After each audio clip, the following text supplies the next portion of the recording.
정부가 전세난 완화를 위해 건설 기간이 짧고 보증금이 싼 다세대 연립주택의 공급을 늘리기로 했습니다. 부모의 소득 수준이 낮은 취업준비생들에게는 월세 비용을 낮은 금리에 빌려주기로 했습니다. 고한석 기자입니다. 다세대 연립주택 밀집 지역입니다. 아파트에 비해 상대적으로 전세 보증금이나 월세가 싸서 최근 수요가 크게 늘고 값도 뛰고 있습니다. 정부는 이 같은 다세대 연립주택이 서민과 취약계층의 주거 안정에 기여할 수 있다고 보고 공급을 늘리기로 했습니다.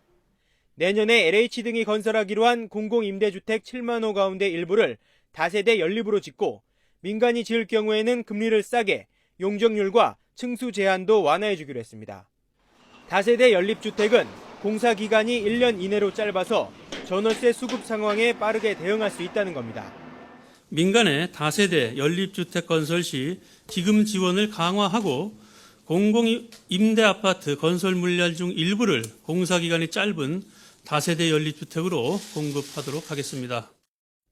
저소득층에게 전세 보증금을 빌려주거나 다세대 연립주택을 직접 사서 월세를 놓는 LH의 임대사업도 내년까지 규모를 13,000호 늘려 전월세 불안 지역에 공급하기로 했습니다. 고시원, 옥탑방으로 상징되는 대표적인 주거 취약계층인 취업준비생들에게는 월세를 싸게 빌려주기로 했습니다.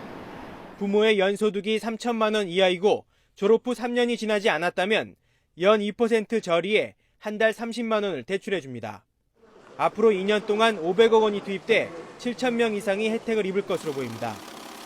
얼마 전 영구 임대주택에 살면서 고급차 몰고 다니는 사람들이 문제가 됐는데 2년에 한 번씩 자산과 소득을 따져 기준이 넘으면 퇴거시키기로 했습니다. 정부는 전세 중심에서 월세 중심으로 바뀌는 임대 시장의 구조적인 변화를 거스를 수 없다고 보고 있습니다. 이번 대책 역시 고삐 풀린 전세난을 잡을 특단의 방안이라기보다는 전세에서 월세로 전환되는 속도를 조절하려는 의도가 더 짙어 보입니다. YTN 고한석입니다.